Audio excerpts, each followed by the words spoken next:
23 अगस्त 2023 शाम के 6:04। पूरे भारत की नजरें आसमान पर थीं, लेकिन यह कहानी उस दिन की नहीं है। यह कहानी है उस इंसान की जिसने एक वक्त पर पूरे भारत को डर के साए में जीने पर मजबूर कर दिया था।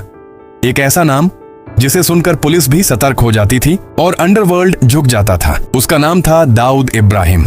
1970 का दशक, मायानगरी मुंबई, एक ऐसा शहर जहां दिन में सपने चमकते थे और रात में अंधेरे की दुनिया जिंदा हो जाती थी।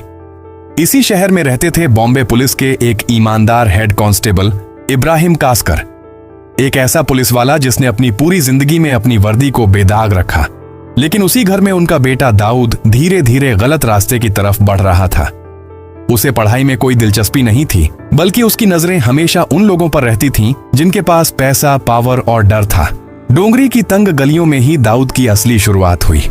छोटी मोटी चोरी, राहगीरों को लूटना और दुकानदारों से जबरन पैसे वसूलना उसके लिए आम बात बन गई थी।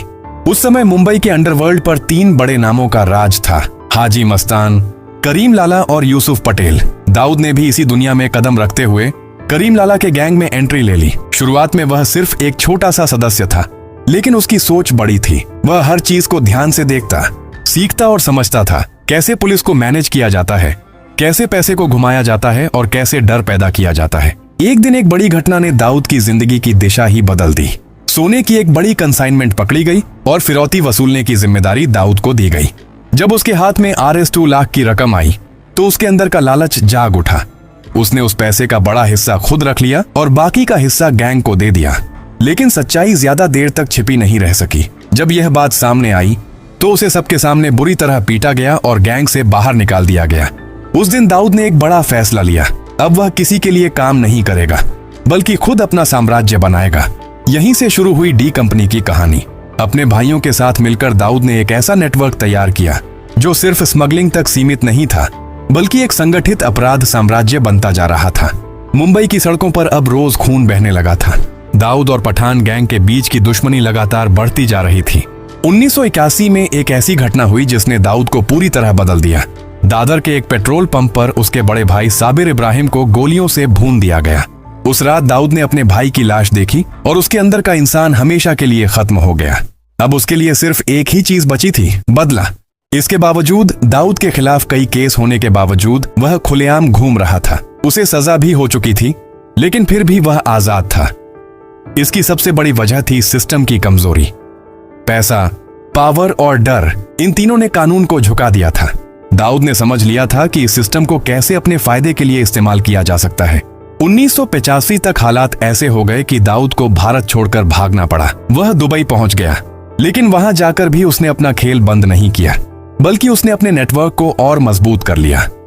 अब वह सिर्फ एक गैंगस्टर नहीं था, बल्कि एक ऐसे क्राइम सिंडिकेट का मुखिया बन चुका था जो किसी मल्टीनेशनल कंपनी की तरह काम करता था। 12 मार्च 1933 यह वो दिन था जब मुंबई दहल उठा। एक के बाद एक हुए बम धमाकों ने पूरे शहर को हिलाकर रख दिया। सैकड़ों लोगों की जान चली गई और हजारों लोग घायल हो गए। उस दिन दाऊद इब्राहिम सिर्फ एक स्मगलर नहीं रहा, बल्कि भारत का सबसे बड़ा और मोस्ट वांटेड आतंकवादी बन गया। साबिर इब्राहिम की मौत के बाद दाऊद इब्राहिम अब वही इंसान नहीं रहा था। उसके अंदर अब कोई डर या हिचक नहीं बची थी। सिर्फ एक ही चीज थी, बदला। मुंबई की सड़कों पर अब एक नया खेल शुरू हो चुका था, दाऊद बनाम पठान गैंग। दाऊद ने अपने गैंग को पहले से ज्यादा मजबूत बनाना शुरू किया। उसने सिर्फ गुंडों की टोली नहीं बनाई, बल्कि एक पूरा सिस्टम खड़ा किया जिसमें हर इलाके में उसके आदमी थे, हर बंदरगाह पर उसकी नजर थी और हर दुश्मन पर उसकी पैनी निगाह रहती थी। अब वह बिना सोचे समझे हमला नहीं करता था, बल्कि हर कदम सोच समझकर और सटीक तरीके से उठाता था। धीरे धीरे उसने पठान गैंग के कई लोगों को खत्म कर दिया और अंडरवर्ल्ड में अपना दबदबा बढ़ा लिया। मुंबई का अंडरवर्ल्ड अब बदल रहा था। पुराने डॉन पीछे हट रहे थे और एक नई पीढ़ी सामने आ रही थी जो खून बहाने से बिल्कुल नहीं डरती थी। साल 1983 में एक ऐसी घटना हुई जिसने पूरे अंडरवर्ल्ड को हिलाकर रख दिया। मुंबई सेशन कोर्ट में भरी अदालत के बीच, जहां जज अपनी कुर्सी पर बैठे थे और पुलिस चारों तरफ तैनात थी, कटघरे में खड़ा था पठान गैंग का अहम सदस्य अमीर जादा। उसे शायद अंदाजा भी नहीं था कि उसकी मौत उसके सामने खड़ी है। भीड़ के बीच से एक दुबला पतला लड़का बिना किसी घबराहट के आगे बढ़ा। उसके मासूम चेहरे को देखकर किसी ने उसे नहीं रोका। जैसे ही वह करीब पहुंचा, उसने अपनी पैंट के अंदर से रिवॉल्वर निकाली और पलक झपकते ही अमीर जादा के सीने में गोलियां उतार दी। कोर्ट रूम में अफरा तफरी मच गई। लोग भागने लगे, लेकिन तब तक सब खत्म हो चुका था। यह सिर्फ एक हत्या नहीं थी, बल्कि एक खुला संदेश था कि दाऊद कहीं भी और कभी भी वार कर सकता है। इस घटना के बाद दाऊद का नाम पूरे अंडरवर्ल्ड में गूंजने लगा। वह अब सिर्फ एक गैंगस्टर नहीं था, बल्कि एक खौफ का प्रतीक बन चुका था। लेकिन जितनी तेजी से वह ऊपर उठ रहा था, उतनी ही तेजी से उसके दुश्मन भी बढ़ रहे थे। मुंबई पुलिस भी अब उसके पीछे पूरी तरह सक्रिय हो चुकी थी। उस पर लगातार केस दर्ज हो रहे थे, वारंट जारी हो रहे थे और हालात ऐसे हो गए थे कि उसके लिए मुंबई में रहना मुश्किल होता जा रहा था। साल 1934 में दाऊद ने एक बड़ा फैसला लिया, भारत छोड़ने का। वह चुपचाप दुबई चला गया। बहुत लोगों को लगा कि अब उसका खेल खत्म हो जाएगा, लेकिन असल में उसका असली खेल यहीं से शुरू हुआ। दुबई में बैठकर उसने अपने पूरे नेटवर्क को कंट्रोल करना शुरू किया। फोन कॉल्स, हवाला और अपने भरोसेमंद लोगों के जरिए उसने दूर बैठकर भी मुंबई पर अपनी पकड़ बनाए रखी। अब वह सिर्फ स्मगलिंग तक सीमित नहीं था, बल्कि रियल एस्टेट, बॉलीवुड और बड़े बड़े कारोबारियों से वसूली जैसे कामों में भी शामिल हो गया था। धीरे धीरे उसका नेटवर्क भारत से बाहर भी फैलने लगा। दुबई, लंदन और कराची जैसे शहरों में उसके आदमी काम कर रहे थे और उसका साम्राज्य लगातार बढ़ता जा रहा था। लेकिन इतनी ताकत के साथ एक और चीज आती है, घमंड। और यही घमंड धीरे धीरे उसके लिए खतरा बनने लगा। डी कंपनी के अंदर ही दरार पड़ने लगी थी।